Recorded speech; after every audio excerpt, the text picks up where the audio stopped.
Greetings everyone, this is Lucian Wilson with the Freedom Alternative, and this is basically something that I've never done before, so we'll see how this rolls.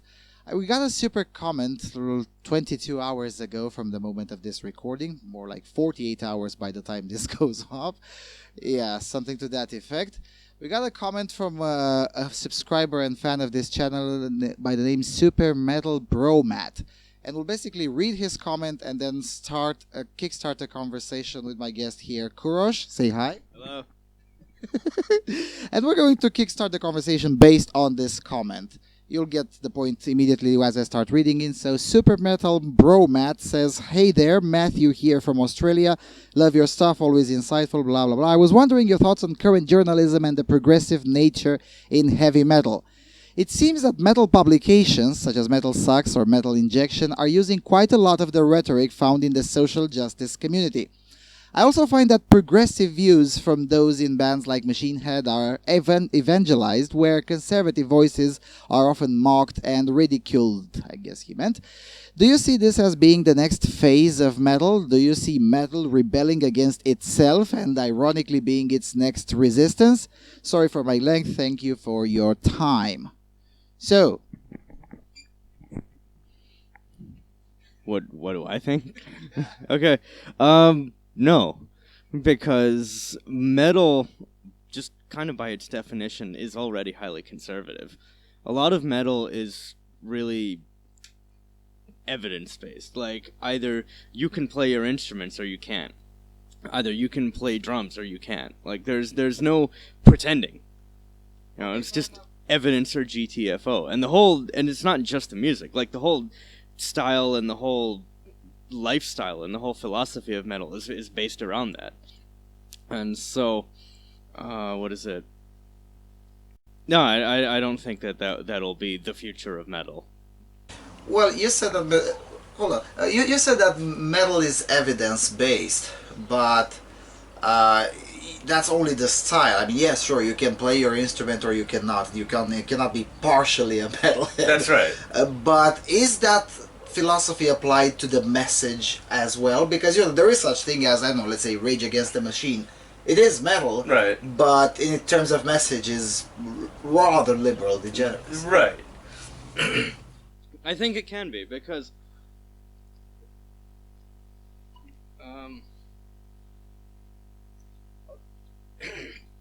one of the things that separates metal one of the things that separates metal from a lot of other genres of music, and so far as I can think of, it's the only genre of music that I know of myself, that I personally am aware of, that has a sense of humor, that has, like, within metal we have joke bands. We actually have joke bands, like bands that are intentionally funny and intentionally make fun of not only themselves, but the stereotype that other people have about us. Like, there are no, so far as I'm aware, I am not aware of jazz joke bands or country western joke bands. Yeah, I can't think of I don't know, the jazz equivalent of purulent excretor, for instance, or vaginal Jesus. Or like the one that immediately comes to my mind is anal cunt. You know, like, anal cunt are all about their song titles, and their songs are intentionally supposed to be shit. Like, that's the whole idea. There's another band called God, what the fuck are they called? The Black Satans. I don't know, maybe you know of these guys. Yeah. They have this one video because I don't think they even have an entire album. It's just like maybe 2 songs. And one of them, the one that made them famous, is called The Satan of Hell. And it's just the silliest fucking piece of work I've seen in a moderate length of time. Another one that is not actually a band, but that somebody did, was take that song by Mehndi, Tunak Tunak Tun. Tunak Tunak Tun, Tunak Tunak Tun, Tunak Tunak Tun, Tun Tun Tun. Maybe we can include a link. Yeah, and so some metalhead somewhere took the audio. He stripped the audio out of that song, and he set it to a music video by the band. I think it was Immortal, and they were like running around in the forest, lighting torch fires and looking really evil and grim and everything like that. And of course this was done by a metalhead, because non-metalheads would never have heard of Immortal, obviously. And so of course it would have been a metalhead who did it. And so like another one is, so there's another guy. He's also from India, but he's not Punjabi. He's from Tamil Nadu, which is in the southeast. And God, what the fuck was that guy's name? I don't remember. And anyway, he's kind of a tall, skinny guy with glasses, and he's known for his dancing ability and shit. But so I think it's called Benilana, the song. Yeah, I think I've seen that. That's a Benilana. That one. That one. Okay, so someone, again, it had to have been a metalhead, because only a metalhead would know about Satyricon. Somebody took Satyricon's cover of Motorhead's Orgasmatron, stripped the audio out, and set it to that Indian music video. Okay, so like, one of the major aspects of heavy metal is a sense of humor. And so in order to have a sense of humor, you have to have a sense of perspective. You have to understand that you are not the center of the universe, that there are other people besides you. And you have to understand that even if in the event, because I think a lot of social justice warriors are aware that, I mean, maybe some number of them are aware that, God, and I really don't like to get into, like, psychological science, because I think it's just wanky bullshit, but, the theory of mind, being aware that other people are not them, that kind of thing. And so a lot of social justice warriors, I don't think they have that, but even the SJWs who do, it still seems very, very, very strongly evident that they suffer from some kind of horrible case of narcissism. And for a narcissist, even though other people do exist and other people are not them, those other people, like, the purpose and the function that other people serve are to serve the narcissist. To provide narcissistic supply. Exactly. Yeah, and so in order to have a sense of humor, especially have a sense of humor about yourself, and which is what a lot of metalheads have, like, oh yeah, we know that we're kind of silly looking with all this black and white corpse paint and the the iron shit, and so in order to have that sense of humor, like that heavy metal sense of humor and narcissism are just completely incompatible with each other, and this is all over the metal community. Just being able to laugh at yourself, being able to giggle at not only stereotypes about you, but also the fact that like, you might, like, be totally covered in metal and maybe, like, wear spikes or chains or whatever, like, just being able to giggle at yourself about it, and so I think that a lot of metal is based on not only being conservative, because part of conservatism is demonstration by evidence. Yes, I can play my instruments, yes, I know who XYZ are, and I know that these are the people in the band, and this is the reason why I like these guys is because of ABC, blah blah, whatever, but also having that sense of humor. So it's simultaneously conservative and has a sense of perspective. And so long as you have those two, which are absolutely integral to the entire genre, and not just the genre as as a particular way of playing music, but also just a way of being. You know, they're really not compatible with each other, and so I just don't see that changing anytime in the foreseeable future, at least. Yeah. Well, you mentioned poking fun at things, including poking fun at oneself. I'll take your examples and raise you with Boniniem from Russia. I think we all know about the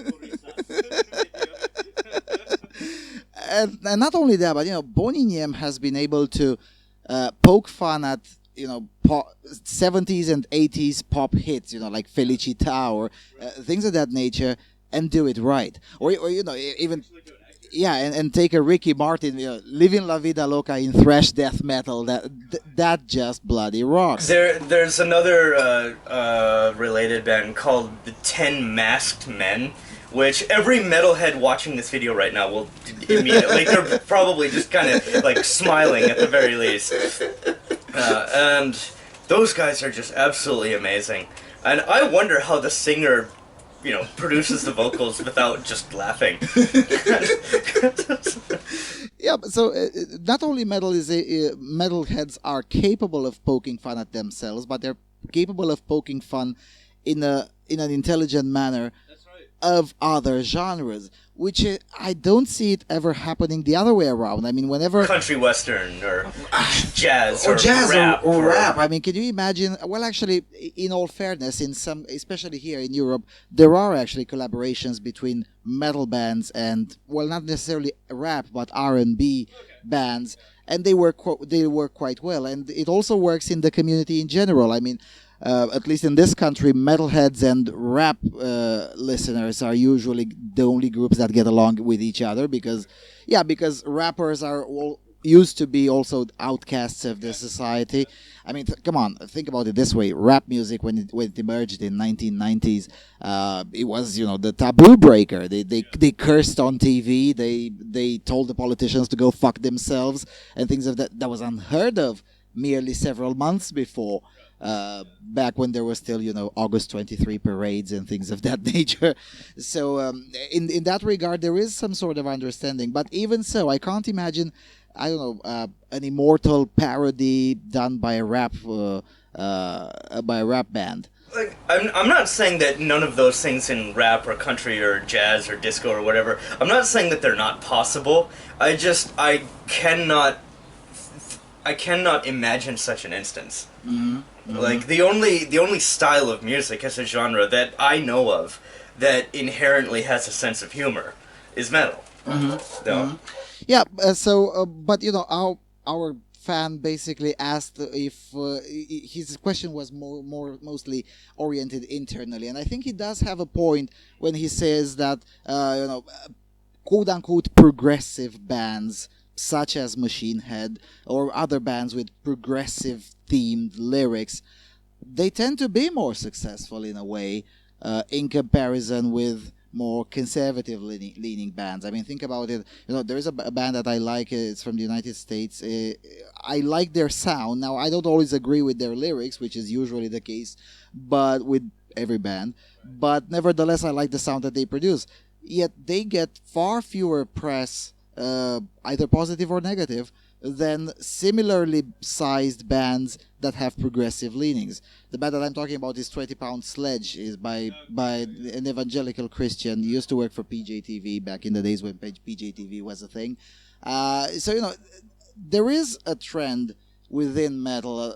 That's how I perceive. There is a trend within metal with these sort of progressive bias. Now, with that said, however, even within progressive bands, the productions, the songs that have the most success within the community are explicitly those with an anti-establishmentarian message in general, rather than those with an explicitly progressive. I mean, can you imagine being successful with an anti-racist song?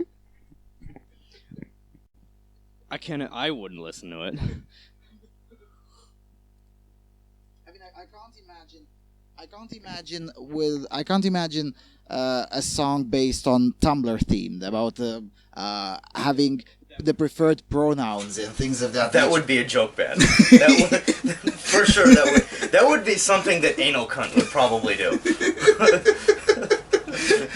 So yeah, this is why I'm not afraid of. I mean, if the lefties want to assault metal, and yeah, they tried several times.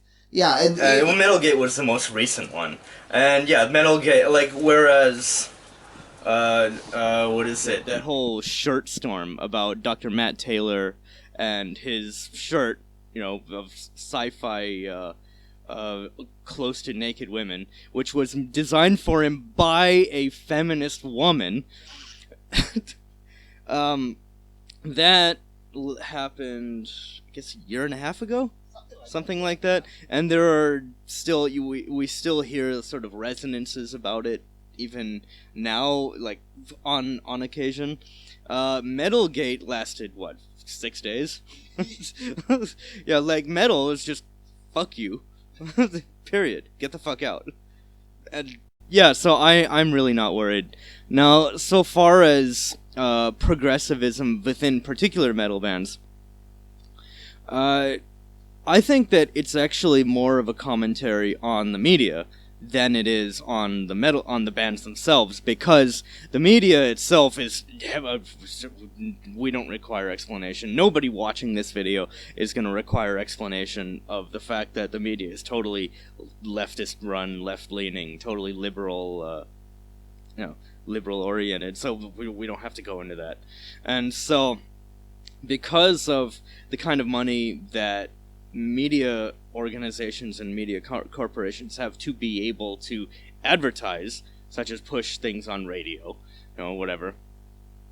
If there's a band of whatever kind that has lyrics of some kind of progressivist bent, or the members have been quoted in interviews as having some kind of progressivist bent, they might not necessarily get massively, hugely famous. Like, you probably wouldn't see Machine Head on TV, on MTV, but people people who are not part of the metal community, they would probably still know who they are just by, television exposure or radio exposure, because media outlets would have that much more of a personal interest in promoting those particular bands. Whereas bands like Motorhead, as you'll know, like, Motorhead are one of the greatest iconic bands ever.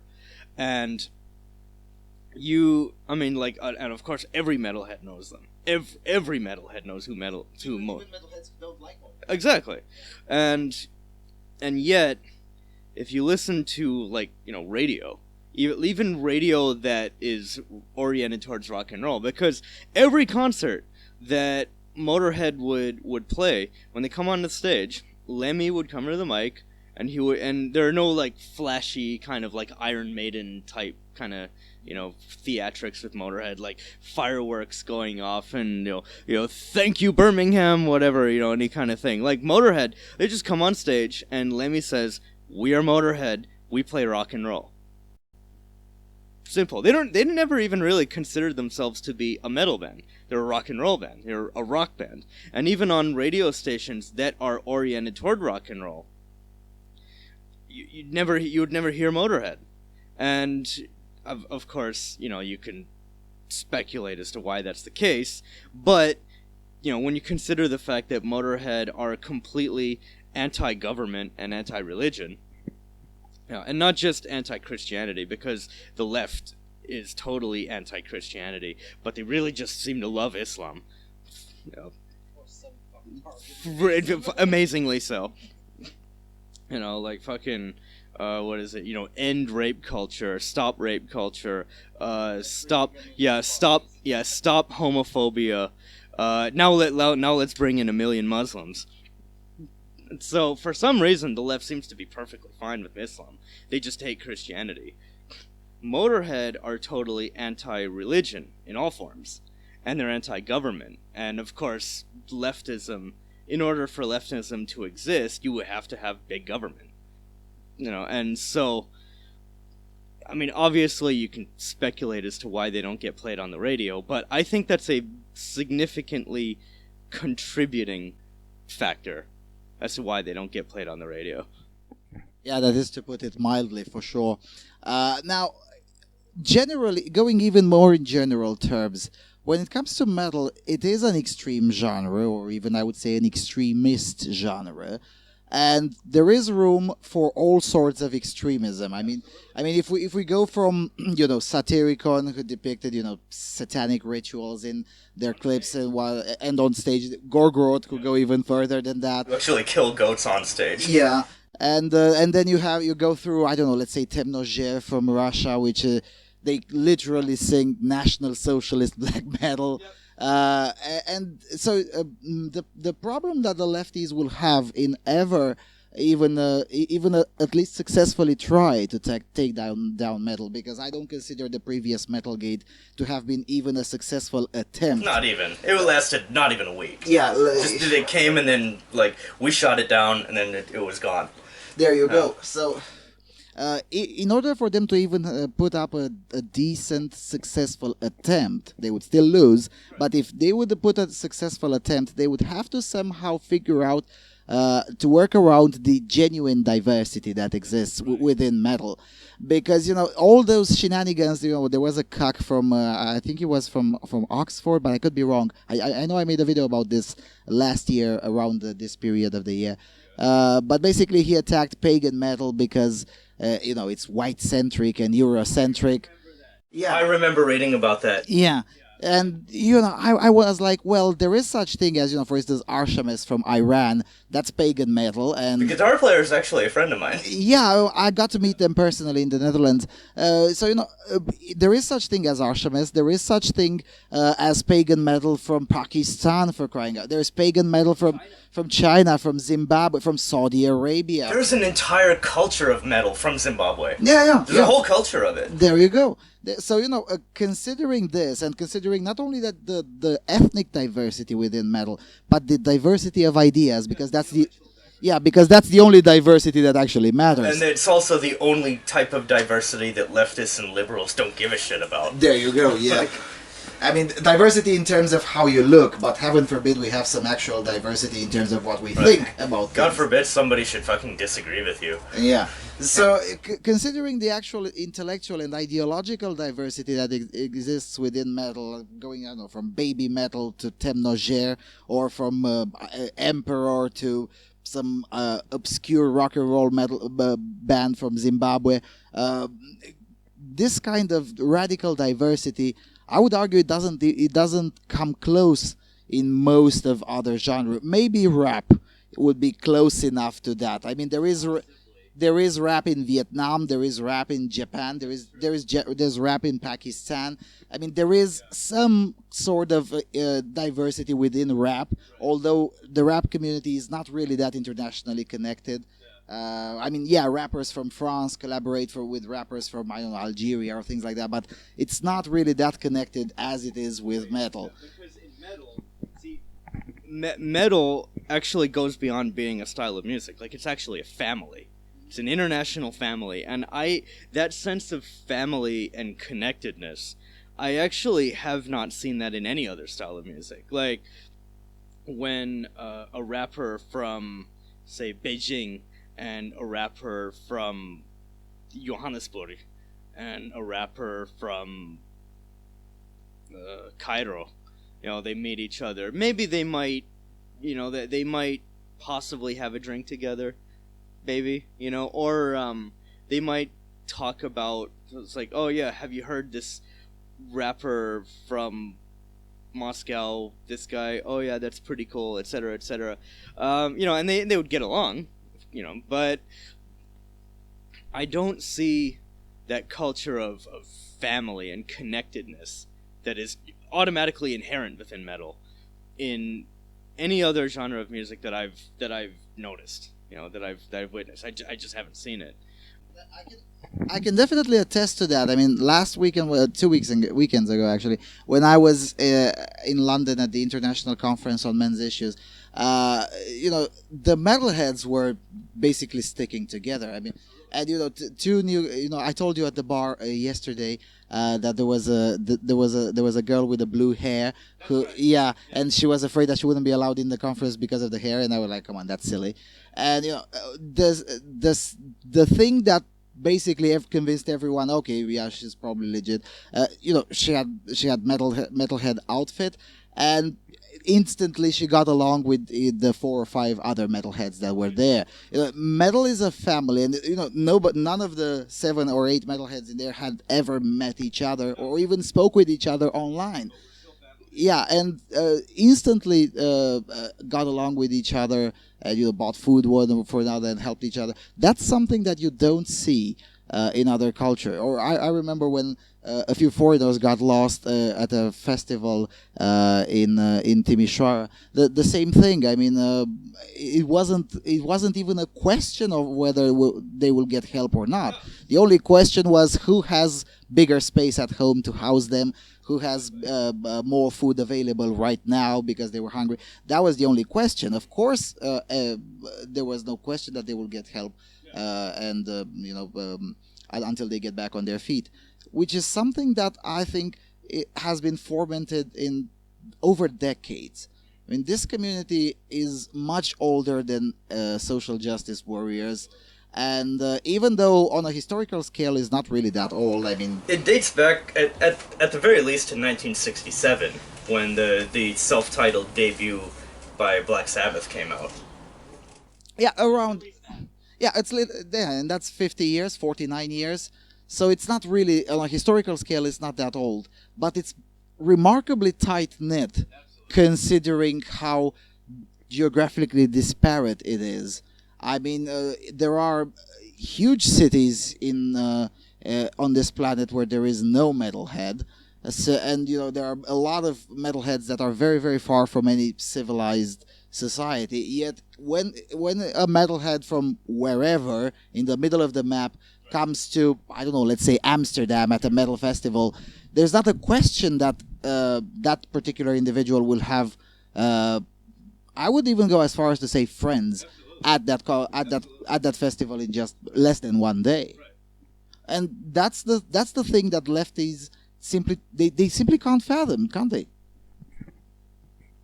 I think that one of the reasons for that is that because leftism is based on a lie, and in order for leftism to exist, you have to have big government, and it is basically an economic extension of narcissism, because in order for basically, like, it really is a phenomenon of a society that is already successful.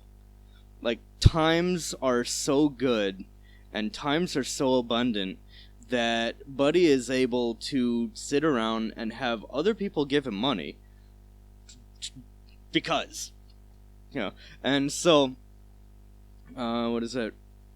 It breeds a very selfish type of mentality, even if they would not be willing to admit it, even to themselves. Leftism is still a very horrendously selfish mindset. And so what makes that so incompatible with heavy metal, again, is coming back to metal having a sense of perspective. Because leftists think of themselves first, they cannot possibly hope to organize into this international culture of family the way the metalheads have been able to, because we have such a sense of perspective. That automatically means having the idea of somebody else's struggle. So when you're narcissistic and selfish, you don't care about other people's struggles. You just, I, my, me, give me money because times are abundant. And so, because you have all these different people, each one of whom is only thinking of themselves and how each one of them, they can get money that was earned and produced by other people, then they would not be able to organize. They would not be able to have any kind of cohesion, which, actually, now that I think about it, would explain why leftists eat each other alive as soon as one of them disagrees. Like the case of Ian Miles Cheong, You know, self-renounced and apologized former SJW. You know, and again, how like Ian, if you're watching this, we love you, and we welcome you to the family. Welcome to the dark side. That's right. The cookies are on the right, and the beer is on the far right, and everything is on the right.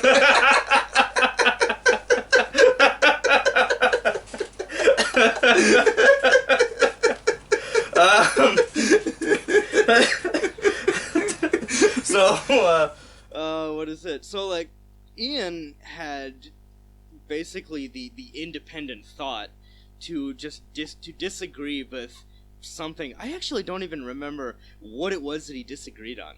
I don't even remember. I don't remember, but somehow. I think it was something regarding tranny issues or something. I have no idea. Could have been anything. So he said something, like, and so the general idea among leftists and liberals and SJWs was whatever it was, and then Ian said, "Well, are you sure?" He didn't even really tell them that they were wrong. It was more like an issue of like, wait, are you sure? Because I saw this thing over here, or something like that, something to that effect, and they just ate him alive, and that was just not welcome or allowed or accepted at all. And he started looking into, you know, right-wing sources, conservative sources, and over the course of time, he eventually, you know, came to realize that he had been supporting a lie, and he actually made a public apology. He made a public apology on Twitter, you know, on his own Twitter page. Said, like, something to the effect of, like, I apologize for pushing this narrative that was ruining people's lives, or something like that. I wish I could remember exactly what he said. But it was genuine. He was really sorry that he you know, for this whatever portion of his life, he promoted this lie. And so now what happened? I mean, like, did the right wing push him out simply because of his past and his history? No, of course not. Like, he's one of us now. Yeah, well, the same. I mean, there are, if you are to think about it, lots of individuals who have been or still are influencers within the right are former leftists. I mean, think of Dave Horowitz. He was a communist agitator. Think of P.J. O'Rourke, who was a bomb-throwing leftist. I mean, Andrew Breitbart. He was a hardline leftist and convinced by Rush Limbaugh on talk radio. Because Andrew Breitbart wanted to be able to prove Rush Limbaugh wrong. Yeah, but he also had the courage to, wait a minute, not only I failed to prove Rush Limbaugh wrong, but he proved me wrong. And that's something that it's probably, it is commendable, and it's probably, at least in part, maybe if not genetic, or established somewhere in one's upbringing. And I hate to sound like an old guy of get off my lawn type, but I'm already a get off my lawn type. Yeah, but kids these days are not being brought up into this life with the idea that, look, the universe does not revolve around you and your needs. And I think what makes metalheads a little bit, I hate to say the word special because it sounds too much like a special snowflake, but still, what puts metalheads in some sort of a unique position is that wherever you are as a metalhead, wherever you were brought up, there was definitely at least one period of time in the last 30 years or so when metalheads were forcibly thrown at the outskirts of the society. And there are, again, many places in the world where this is still the case. I mean, in Saudi Arabia, you can be executed for playing black metal, which is why most Saudi bands no longer live in Saudi Arabia. Yeah, they've emigrated to usually it's to Jordan, Lebanon, or Turkey. Yeah. Same with Artemis. They now live in the Netherlands. So, because of this, we as metalheads, and I don't want to make comparisons, but in Russia, back in communism, you could be arrested for playing metal, and also finding metal music to buy was extremely difficult. And I've learned this from a leftist, actually, but from a leftist metalhead who. He was part of that. They were taking those sheets from the radiography and turned those into pickup discs with metal and record them at home, because you could not buy music. So they would pirate it from various radio sources from outside of the Soviet Union and then print it on a disc. Yeah. So when you have been the woman who does the vocal for Arcona, she's old enough to remember the repression of the Soviet Union, which is why she's such a passionate metalhead. So even if you yourself haven't lived through the repression of metal and metalheads in general, you definitely easily can access someone who has been through that. So that's what makes this place, this culture, which is a virtual place because it's not really a place, but this culture of metalheads more or less like a family. And even in the West, I mean, there was a period, and that's my beef with the religious right. I mean, instead of being busy to tackle the incipient phases of the left, starting promoting pedophilia in schools, they wasted the 90s fighting metalheads. Salon.com, we're looking at you. Yeah. Especially, a lot of love for Salon.com. But anyway, in a way, Salon.com is doing God's work, because they remind us that the left has been up to this since at least 1986. So, in late 80s, early 90s, even here in Eastern Europe, the religious right was busy fighting metalheads for allegedly promoting Satanism and whatnot, whilst at the same time the left was busy... actually pushing pedophilia. Yeah, was actually pushing pedophilia, pushing degeneracy, pushing the destabilization of the society. Right. And breaking up the family. Breaking up the family, which basically breaks up the whole... whole society. The whole society, literally. So, in that respect, that's my beef with the religious right. They've been busy fighting us because of our edgy hobbies and pastimes. Even though we're conservative, too. Yeah, even in many cases far more conservative than... But anyway...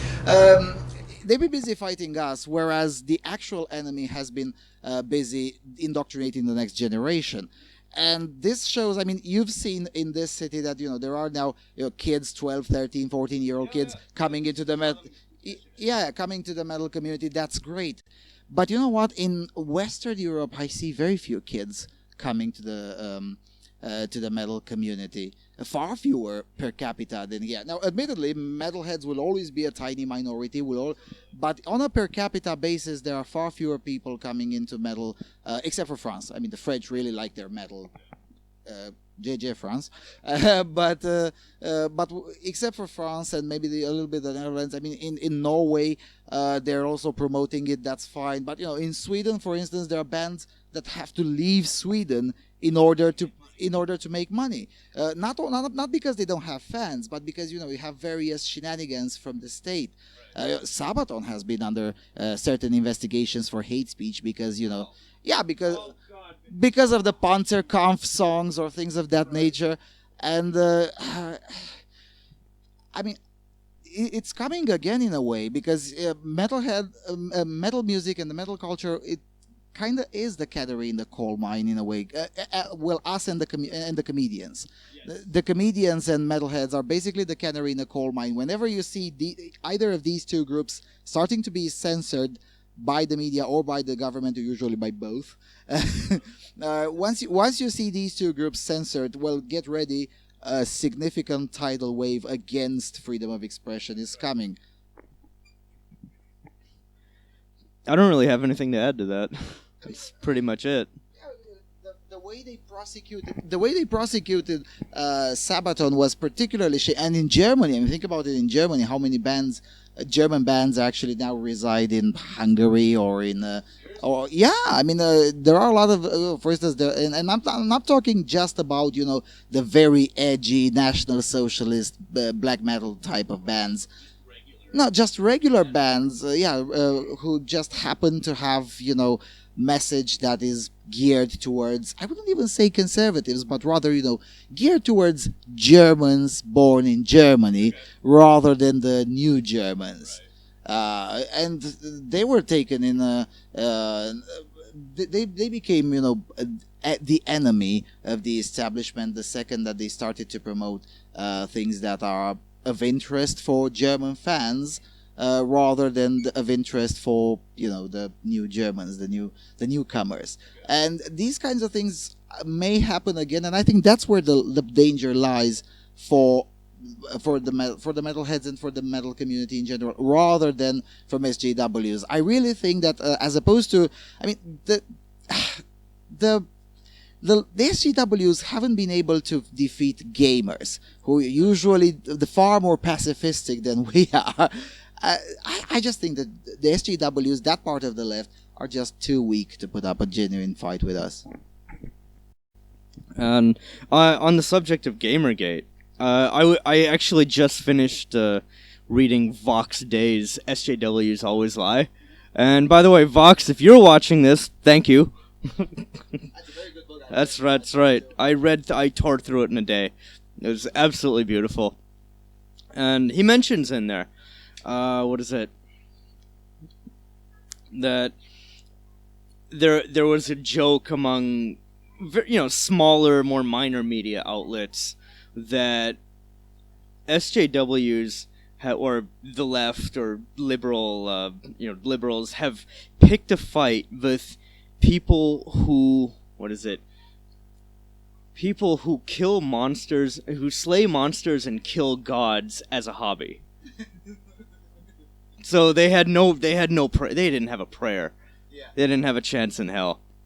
Yeah, picking a fight with metalheads would be for the leftists. I mean, you're picking up a fight with people who, as a hobby, go to concerts to smash into each other into a wall of death. Are you seriously? I mean, I always pray. Well, I'm an atheist, but I sort of pray in the sense that it would be fantastic for the SJW protests to be, particularly at a grindcore festival. Yeah, you just go into at a grindcore festival or concert and just go right in the middle of the wall of death, and try to tell them that they're not using appropriate pronouns, or that they're being or that they're being. Mind your pronouns, shitlord. I self-identify as Satan. or go into the middle of the wall of death and tell them that they're sexist because they usually protect. I mean, you've been to wall of deaths. I've been to wall of deaths, and especially smaller people, usually smaller girls, but also smaller younger men, are being protected from this thing precisely because it is dangerous business. Now imagine an SJW protest coming in to such an event. Yeah, like the idea of telling people like that they're sexist. Try it. See what kind of response you get. I can't even see it really happening. And I'm not just referring to going and protesting at a pit, which in itself I would pay good money to see. Right. But in the greater sense of the left successfully attacking metal, I can't see it happening, and metal falling to the left and falling to progressivism, I can't see that happen. There might be little enclaves and little pockets of progressivist bullshit, in whatever little spots and points that where it might happen. But as a general, in general, I can't see it happening, because the very foundation of metal is configured and built in such a way that it just auto filters the leftists and the SJWs out. I was about to say about the enclaves. I mean, there have been several instances of bands being, unbooked from various festivals because the front man said something that was problematic, or they made a Roman salute, and in these days the differences between a Roman salute and a Nazi salute are never recognized, and things of that nature. And I'm a free speech radical. I mean, even if it had been a Nazi salute, fuck you, so what? don't look it. Don't pay money to see that band if it offends you that much. This is another reason why leftists will go after that, is because they don't understand how the free market works. You vote with dollars. Think about it. Axis of Awesome. Oh God! Yeah, they have that video called Die Sprache den Lieben, the language of love, and the guy from the piano at the basically the Benny, the front man starts singing in English, and he introduces Benny as he will be translating the song into the language of love, which is French. But then Benny starts singing in German, and he's like, well, that's not French. Well, yeah, but I don't speak French, I speak German. So basically he sings in English, and then Benny translates into German. And at one moment, instead of translating kingdom as kingdom in German translates it as Reich. And then he escalates from there and goes as far as to for instance, this one says, well, all of you my love, and his translation in German is das Gestapo. So it is really funny. Now thankfully this happened in Australia, where they're not really that anal retentive. Yeah, they're not really that anal retentive about that. And then you would look at the audience watching that concert, and it was all old people, including World War II generation, and they were able. There were probably Anzac guys in that audience, very likely. And they were able to laugh at that thing and understand the joke and get it without being throwing a fucking hissy fit. Yeah, there you go. Which is again something that cannot be seen everywhere.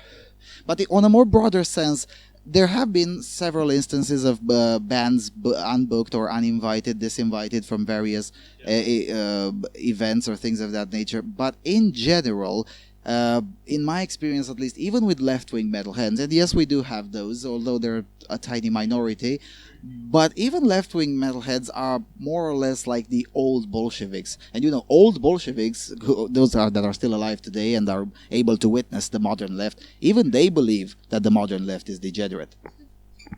Fuck them. Just fuck them. They directly created this bullshit. They can fucking deal with it. Yeah, it's their problem. It should be ours. But nevertheless, I mean, even what I'm trying to say is that even left-wing metalheads are not on board with this progressive agenda. So in that regard, the answer for our fan that asked the question that basically gave the idea for this video is that no, TLDR. Yeah, TLDR is that no, it will not be the next phase of metal. Now, his second question is, do you see metal rebelling against itself and ironically being its next resistance? Mate, metal has always been about resistance. I'm not aware of any black metal or heavy metal or thrash metal or any flavor of metal you want that wants to just kind of go along with, go along and keep the status quo. Yeah. I don't remember any band, but I'll be willing to be proven wrong on this. But can anyone think of a band that is, yay the establishment, yay the government, yay really? I mean, can anyone genuinely think of that even ever being possible? I mean, how are we going to think? Things are going great. Merkel is fantastic. I mean, it can, like, if you stretch it, you might maybe possibly be able to include Andrew WK in that category. Maybe. But you have to stretch the definition of being okay with the establishment quite high. Yeah. Quite a lot. Because, like, even with Andrew WK, all of their music is in major keys. It's all in, either major or, Dorian. But there's still a sense of, simply because nobody ever makes happy music in metal, and that is basically happy metal. But in one of the songs, I don't remember which one it was, the one of the songs off of his debut album, the one where he has a bloody nose, there's a lyric on one of the songs that says, "We cut without a knife." And I think that Andrew WK kind of goes back to that idea of metal having a sense of humor, because Andrew WK definitely has a sense of humor, for sure. It's very readily obvious. You just watch his, watch his music videos. There was one concert. God, I wish I could find it. I don't know if it's or maybe it's still on YouTube, but of a live performance that they did, because in the song. Is it Girl's Own Love? No, I don't know if it's Girl's Own Love. Or maybe it's She Is Beautiful. Whatever it is. In the music video, he starts in his bedroom, and he takes a microphone with an infinitely long cable. I'm sure you know which one that is. Yeah. And so, in the beginning, he ties his shoe, and, then he leaves to get his microphone and do his thing. In one particular concert, what he did was he bent down, he tied his shoe, and then he hit the side of his shoe, to make sure it was closed. And then he looked at the audience like, like the man clearly has a sense of humor, and just like the rest of the band too. And so, yeah, like Andrew WK would be a major stretch to put into the category of maintaining the status quo, yay the establishment. But, I mean, even stretching that as far as you can stretch something, even then, he's the only example that I can think of. Yeah, but I mean, even his music is not explicitly or even implicitly, yay, the establishment is at best indifferent to the establishment. But yeah, even that one, I mean, it's not really even immensely successful. I mean, can you imagine a band of an equivalent success to, I don't know, Children of Bodom or Emperor or Satyricon, being yay, the establishment, singing odes to Angela Merkel or to the Swedish government? I mean, can you imagine a band like Children of Bodom singing odes to the Swedish government? Like, yay, we're all diverse and feminist. I just can't see that happening. Fucking Mayhem making a song about refugees welcome. That would be the moment when I would genuinely believe that we're fucked. I mean, if you see Mayhem coming on with a refugees welcome banner, right, then that's like, alright, that's tight. So Western civilization was nice while it lasted. Yeah. When's the next flight to Johannesburg leaving? Because, our fan usually basically asks, metal rebelling itself and ironically being its less resistance. Worst case scenario, it can be another schism, which would be like, what, the 1 billionth schism within metal?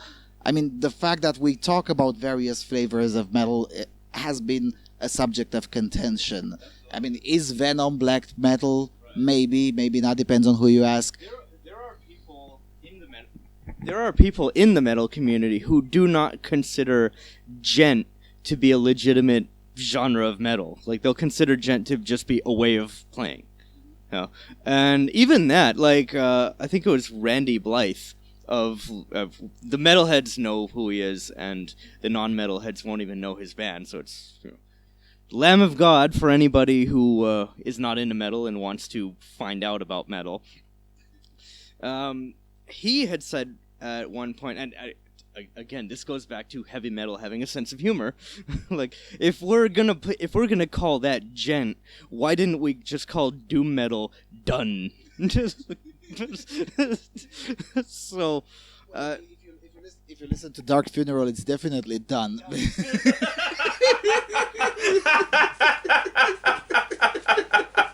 Ba-dum-ch.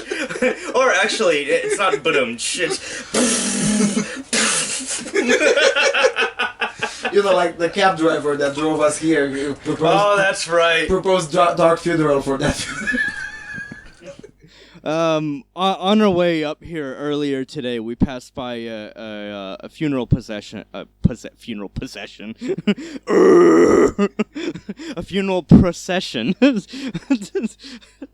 And in Romania, when there's a funeral, there's a leader at the front. It's a procession of people. There's a leader at the front who is holding a banner, like a stand banner, and there's a line, a long line. It's not really a line because it's more of a clustering, of people who are marching behind him, and there's the hearse with the coffin and the deceased inside, and so while we were in the cab, we were in a taxi coming up this way. Turns out, as luck would have it, the driver was a metalhead, and he had made a joke about what is it, Dark Funeral? Yeah. Black Sabbath. Appropriate music for this. And this is another thing. How you don't like. Even though, like, the whole, part of the stereotype of a metalhead is that you wear all black clothes, have long hair, wear iron, things like that, you don't necessarily have to look like a metalhead to be one. I mean, fucking look at me. I don't look like a metalhead at all. But it's my metal is my number one thing, this... Taxi driver didn't look like a metalhead either. Not at all. Taxi driver was... what is it? He had like this blue shirt with some kind of like I love Amsterdam or some whatever the fuck it was, some shit like that, and nice, cut hair, and he just shaved, and he did he have a cross hanging on his mirror? I don't know. I don't remember. Yeah. Anyway, that's another thing is that because metal is really an international family, metal is also a philosophy. And so long as you live your life by the philosophy, you're family. Basically. Yeah, basically. And the comment made by the taxi driver also speaks to the sense of humor. I mean, in the moment of utmost sadness, you can still find a way to find a joke and to crack up a joke, basically. I mean, Dark Funeral. So considering the status, because basically in this video we pretty much described how metalheads genuinely think and how metalheads tend to look at things. So considering the way people function within this community, that's why we're very pessimistic with regards to the chances of the left of even mildly bothering us, let alone actually putting up a genuine fight. I really can't see it happening, and not at least at any time in the foreseeable future. Definitely not in our lifetimes, and I can't even see it happening in our grandchildren's lifetimes. It strikes me as being so incredibly unlikely that I wouldn't worry about it. Yep. All right, folks, that was it. This was a discussion with Kurosh about the question asked by a fan. In the next week, if we're lucky, we might actually make another video like this one on another team. Maybe. Depends on how our schedule will work. But I hope you like it, and tell us in the comments section if you like this kind of format and whether we should try to do more or not. So with that said, thank you all for watching. Thank you for joining Kurosh, and I'll see you soon on Freedom Alternative.